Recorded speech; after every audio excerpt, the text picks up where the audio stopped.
तेरी याद का अमृत पीते हैं, तेरी याद का अमृत पीते हैं. ఓం శాంతి. ఈరోజు రుక్ని బెహన్ ద్వారా వతనం యొక్క భోగ్ సందేశాన్ని విందాము. నేను భోగ్ తీసుకుని వతనంలో ఉన్న బాబా వద్దకు వెళ్ళాను. బాబా దగ్గరికి చేరగానే బాబా స్మృతిలో ఉన్నారు. కానీ అదే సమయంలో ఆయన ఏదో ఆలోచనలో ఉన్నట్లు కనిపించారు. ఏమి చూస్తున్నారు, ఏమి చేస్తున్నారు అనేది స్పష్టంగా తెలియలేదు. నేను బాబాను ఉద్దేశించి ఇలా అన్నాను, బాబా, నేను అందరి తరపున ప్రియ స్మృతులను తీసుకొచ్చాను మరియు భోగును కూడా తీసుకొచ్చాను అని.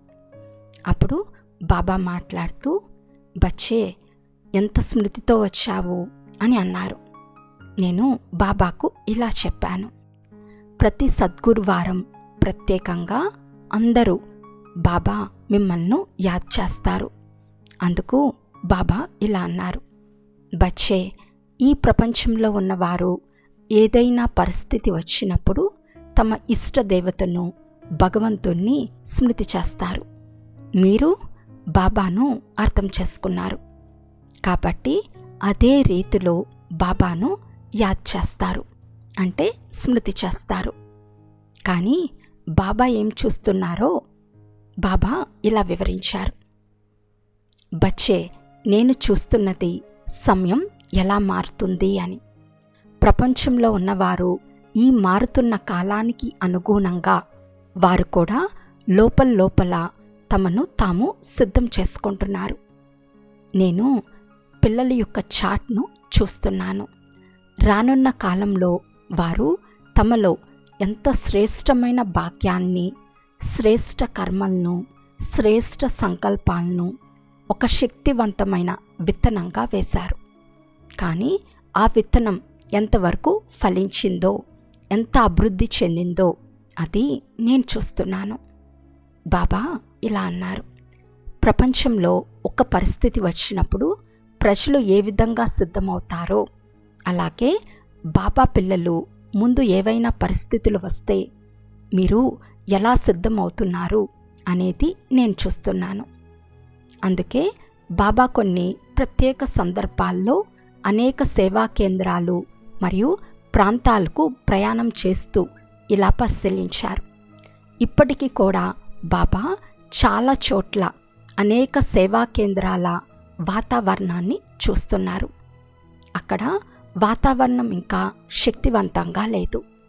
ఎక్కడెక్కడో శక్తివంతమైన శ్రేష్టమైన వాతావరణం లేకపోవటం వలన ఆ స్థానిక సోదరీమణుల్లో కూడా ఆ బలాన్ని, శక్తిని అనుభవించలేకపోతున్నారు. కాబట్టి బాబా ఇలా అన్నారు, మీరు ప్రపంచాన్ని మారుస్తారు, ప్రపంచ శ్రేయస్సును తీసుకువస్తారు. అలాంటి మీరు ఎంత బలంగా ఉండాలి, ఎంత శక్తిశాలిగా ఉండాలి, ఎంత ఉన్నతమైన స్థితిలో ఉండాలో ఆలోచించండి. సమయాన్ని బట్టి మీ స్థితి కూడా అంత శ్రేష్టంగా మారాలి. బాబా ఈరోజు అమృత వేళ నుంచి పిల్లల వైపు చూస్తున్నారు, సమయం వైపు చూస్తున్నారు.